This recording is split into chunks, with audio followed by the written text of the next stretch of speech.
Welcome, everybody, connectingdirectors.com readers and viewers. Thanks for tuning in. I've got an icon in the profession that probably doesn't need much of an introduction, but Dave, go ahead and introduce yourself and what you do. Thanks, Ryan. Dave McComb. I've been around the industry for a while. Since 1986 is when I first started in funeral service with my family business, D.O. McComb and Sons. And so I guess that makes me a funeral director for 32 years, funeral director in Indiana, and a little more recently in Ohio since about, I don't know, 2014. I've been licensed in Ohio as well. But I've been involved in pre-need and the transportation of human remains and a number of other businesses in funeral service, including most recently the travel plan by Inman. So. Yes. Anyway, glad to be here. Very cool. So you and I have kind of made a habit out of this, like once a year, just kind of asking you some questions, getting your pulse on the profession, what's new with Inman and some of the things you're doing, because you're continuing to innovate, on the side of the business where a lot of people wouldn't think there would be a lot of innovation in the shipping side of things. So you guys are doing a lot of different things. What is new with Inman? What do you guys have going on? Well, Inman is a company that's been around since 1978. Some of the newer folks to funeral service might not know that, but Bob Inman started the business back in 1978 in Cleveland, Ohio. And their job was to put together a nationwide network of people, service providers that would work on behalf of his company. So when somebody transferred a body, they knew they had a competent company to call that could find the right pricing, the right quality of service, and so forth. So that's where the basis of the business is from there. But new in the transportation world for human remains is people. And we have decided that we are going to make a significant investment in people and to reach out to our service providers that we work with. And just last year, I think I told you that we just revamped all of our software. Mm-hmm. So our software took our processes from 22 steps in handling a transportation of human remains, took it down to 8 steps. And our call time reduced significantly, because we know that people that arrange funerals operate in kind of a crisis mode. Right. They want to make sure that they give the best service to the family. So they're wanting to make sure that they have answers quickly and accurately when they report to them. And that's what we're there for. We work for funeral directors. We are at your service is the bottom line. Very cool. So we've hired 2 new people. Yeah.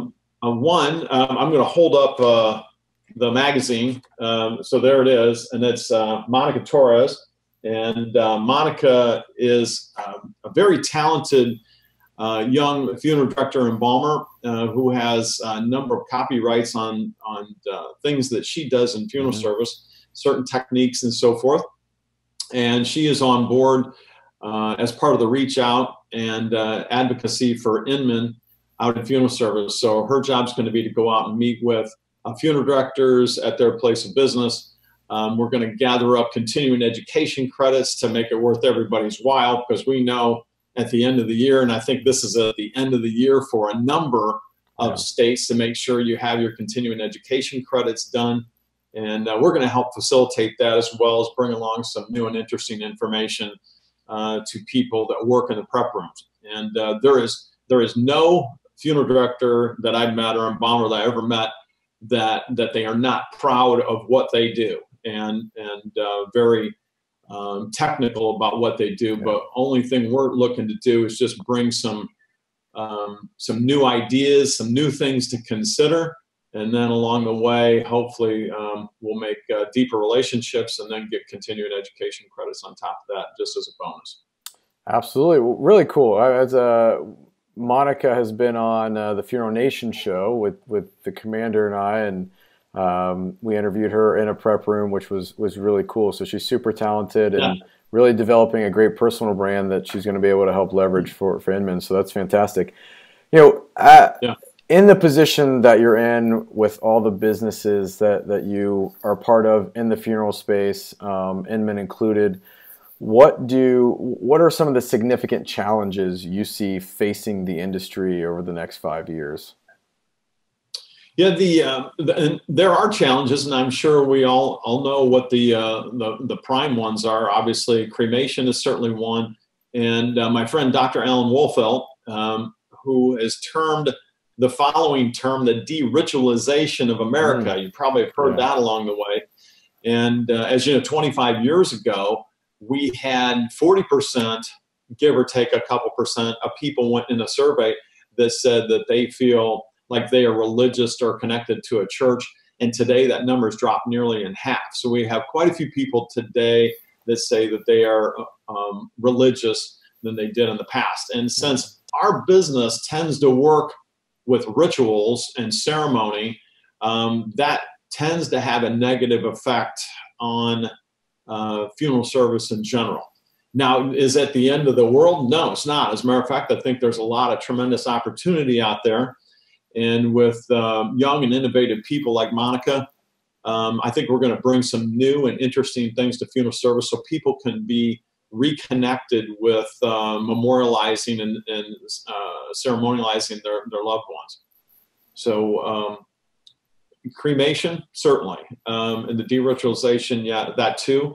But I believe those things can be overcome with innovation. And any time that there is bumps in the road, opportunities do abound. I always try to be optimistic, try to turn negatives into positives, and that's all as we as human beings can really do. That's right. So find a new way is a good way. Absolutely. I love that perspective. And so, all right, so I have a question that I like to ask anyone that's been in a profession for an extended period of time, like you have. What is it that you love most about funeral service? There has to be something to keep you here this long. Yeah. Well, I have to say the number one thing is the relationships. And I tell my wife, Cheryl, I say to her, I'm going away to Salt Lake City, Utah to see my funeral fam. There you go. And she got her funeral fam.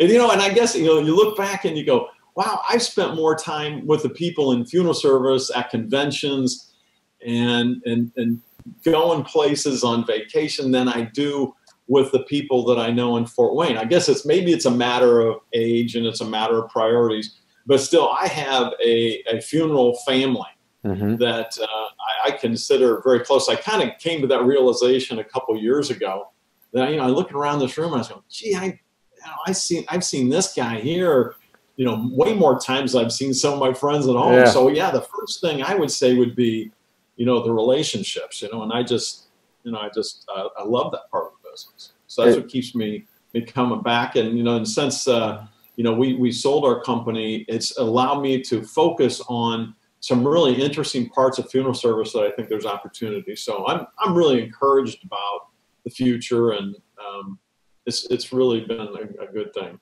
All right. Well, as we look at the future, you brought up the future. Let's look at traditional funeral. And I had a conversation this morning with a cemetery, and we were looking at some of the problems and how technology and social media can help alleviate some of the troubles that they're having. And on the phone, the lady said that we're losing out to the mantle, which means that the traditional funeral is going away. So where do you see the traditional funeral going in the next 10 years?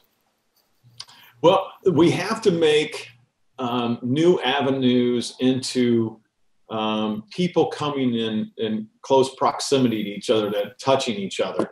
Yeah, the internet's a great thing. Social media is a great thing, but in consideration of a funeral, when you look at social media, it kind of turns into antisocial. So I see social media as being a supplement to people actually being able to spend time with other people, telling them hello, passing along their condolence, telling them they love them. Those are really important human things that I think social media kind of takes away from the funeral experience. And we as funeral professionals need to look for ways to bring people together. Yeah. And it could be having a game of some sort for kids to play at a funeral where they feel welcome and they don't just feel like they're set off to the side. And some funeral homes have done, or funeral operations have done such a great job with incorporating kids programs into their funeral service operation, and my hat goes off to them, because kids and grandkids are one of the real good reasons to have a funeral, because you want to be able to explain what happened to grandmother, grandfather when they're all of a sudden not there. And, it's a complicated subject for kids, but I think kids are a real key to keeping people involved and coming into funeral homes and giving condolences to people that they love. And I really believe that people need that today. I think everybody's a little flesh to flesh challenged at this point in the social media world.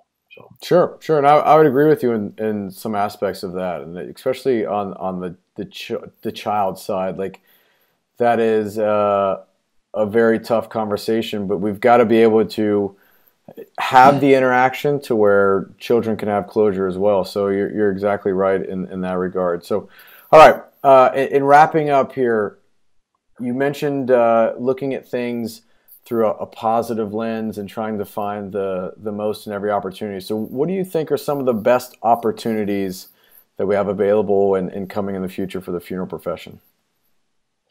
You brought up the mantle thing, which I think you meant something a little differently than I did about the cremated remains that end up after a funeral service. A lot of people take them home and put them on the mantle. I don't know if that's exactly where you're going, but that's just went through my mind. Yes.